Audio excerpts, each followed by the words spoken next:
The sterile white corridors of the galactic orphanage station hummed with the quiet efficiency of 1,000 alien species coexisting.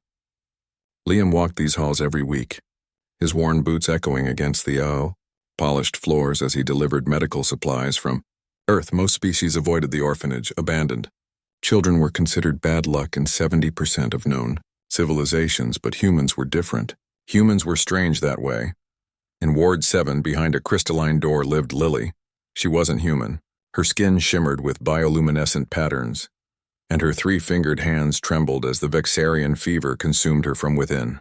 The disease had claimed her entire colony ship, leaving her the sole survivor at age 9, or what translated to 9 in human years. "Hello, Lily," Liam said softly, entering with his weekly delivery. He'd been visiting her for 3 months now, ever since he'd noticed her room was always empty of visitors. Her large, opalescent eyes brightened. "Liam, you came back." "I always come back," he said, settling into the chair beside her bed. "I brought you something." He pulled out a small datapad loaded with Earth stories, fairy tales mostly, stories about families and happy endings. Lily's translator device crackled. "The doctors say 2 weeks, maybe 3. Liam's throat tightened. He'd known this was coming. The Vexarian fever had no cure, not even with humanity's surprisingly advanced medical technology. "I know, sweetheart." "Liam," she whispered, her voice barely audible. "What's it like? Having a parent?" The question pierced him. Liam thought of his own daughter back on Earth, safe with her mother after the divorce. He thought of weekend visits and missed birthdays, of love separated by distance and circumstance. It's someone who chooses you. Every single day, someone who makes you belong. Lily's bioluminescent patterns dimmed. No one chooses orphans, especially dying ones. She'd learned this truth in her short life. Adoption applications for her had numbered 0. Her species was extinct, her medical costs were astronomical, and most species saw taking in the dying as pointless suffering. Most species, but not humans. That night, Liam couldn't sleep. He stared at the adoption papers on his datapad, his thumb hovering over the signature field. The Galactic Adoption Bureau had sent them automatically, standard procedure when someone visited an orphan more than 5 times. The document glowed with warnings in red text. Extreme medical costs. No cultural support for species. Child terminal. Application not recommended. Every logical species in the galaxy had algorithms that calculated cost-benefit ratios for adoption. Every species except humanity, which had been kicked off the Galactic Adoption Network twice for irrational emotional decision-making. Humans kept applying anyway. Liam pressed his thumb to the screen. The signature took. The next morning, Director Zirkrath, a mantis-like being with compound eyes, summoned Liam to her office. "This is illogical," she clicked, waving her serrated forelimbs at the approved adoption papers. "The child has weeks.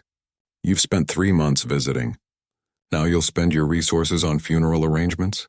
This is why humans have a 97% rejection rate at Galactic Adoption Bureau hearings."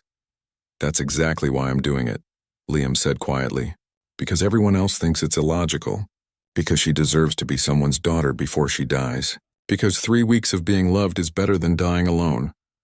"Ridiculous human emotion," Zirkrath muttered, but she processed the papers. No species could legally prevent adoption if all criteria were met, even if the adopter was clearly insane by galactic standards. When Liam entered Ward 7 that afternoon, Lily was weaker. Her patterns barely glowed, but when he sat down and took her hand, her eyes opened. "Lily," he said, his voice cracking, "how would you feel about coming home with me?" "Being my daughter?" Silence. Then her translator crackled with something that might have been a sob. "But I'm dying." "Why would you?" "Because you deserve a family. Because every kid deserves someone to choose them. Because I can't give you years, but I can give you a home." The tears that ran down her alien features were chemically different from human tears, but their meaning was universal. "Yes," she whispered. "Yes, please." The next 2 weeks were strange and beautiful. Liam converted his small apartment on the station into something special. He hung bioluminescent plants from Lily's homeworld, expensive, hard to find, worth every credit. He cooked human food and learned to prepare her species' nutrient paste. He read her stories every night and held her hand when the pain grew too strong. Other humans on the station helped. They always did. Commander Sarah brought toys. Engineer Marcus built a zero-gravity swing for Lily's weakening body. Dr. Patel adjusted his pain medications with tears in his eyes. The galactic community watched with bewilderment. The station's news feeds covered it. Human adopts terminal alien child. Why? Think pieces were written. Some species called it proof of human insanity. Others began to wonder if they'd been missing something. On Lily's last day, she was too weak to speak. But Liam held her in his arms and her bioluminescent patterns pulsed steadily. The Vexarian sign of contentment. "I love you, Lily," Liam whispered. "You'll always be my daughter." Her patterns brightened one final time, spelling out words in her species' light language that the translator caught. "I love you, Dad." When her light faded, Liam wept. Director Jakrath found him hours later, still holding Lily's small body. "I don't understand you humans," Jakrath said softly. "You subjected yourself to inevitable grief. Logical species avoid such pain." Liam looked up, his eyes red. "She didn't die an orphan. She died as someone's daughter. That's not illogical. That's the most human thing there is." 3 months later, the Galactic Adoption Bureau reported a strange anomaly. Adoption applications for terminal children had increased by 340%. The applicants were primarily human, but other species had begun applying too. Centauri, Kixlar, even a few Vexarian survivors from other colonies. Lily's story had spread across the galaxy. And while most species still found it illogical, a growing number began to understand what humans had known all along. Some things mattered more than logic. Some things, like love, like family, like choosing someone even when it hurt, were worth it, because that's what humans did. They chose love even when it was doomed, especially when it was doomed. And slowly the galaxy began to learn.